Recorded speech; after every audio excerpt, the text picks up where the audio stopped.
సత్తుపల్లి కొత్తూరు గ్రామంలో రైతు వేదిక దగ్గర రైతులు ముఖ్యమంత్రి రేవంత్ రెడ్డికి పాలాభిషేకం చేశారు. రుణమాఫీకి కృషి చేసిన ఘనత వ్యవసాయ మంత్రి తుమ్మల నాగేశ్వరరావు, పొంగులేటి శ్రీనివాసరెడ్డికి తెలంగాణ రాష్ట్ర ప్రజలు ఎంతో కృతజ్ఞతలు తెలిపారు. ఈ కార్యక్రమంలో కాంగ్రెస్ నాయకులు మట్ట దయానంద్, చెల్లగుల్ల నరసారావు, అప్పారావు, సృజల, రాణి మరియు కాంగ్రెస్ నాయకులు పాల్గొన్నారు. రుణమాఫీ చేస్తామని 2018 ఎన్నికల్లో వాగ్దానం చేశారు.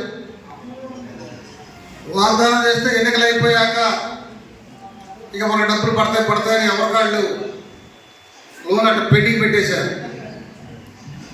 కోఆపరేటివ్ సొసైటీలు అయితే, సెంట్రల్ బ్యాంకులో అయితే 1 లక్ష రూపాయల రుణం ఉంటే ఎప్పుడప్పుడు వడ్డీ కట్టుకుంటే అయిపోయేది, పూర్తి అయిపోయేది. గత ప్రభుత్వం ఎప్పుడు రుణమాఫీ చేసిందే మన రైతులు కూడా కొంచెం అలవాటు అయిపోయారు.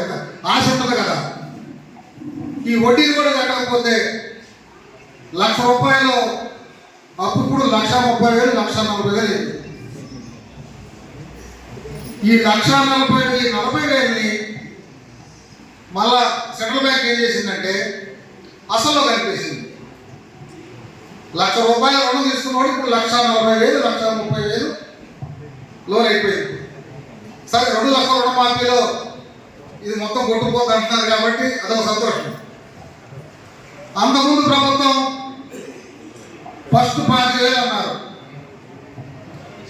5,000 ఎవరెవరికి వచ్చిందో చూడడానికి మా కళ్ళు వెళ్ళి కంప్యూటర్లో చిన్న చిన్న అక్షరాలు కంప్యూటర్ చేయగలవు. 5,000 అనగానే బ్యాంకులు పోవడం, పోతా కంప్యూటర్ చూసుకోవటం, అది అయిపోయింది.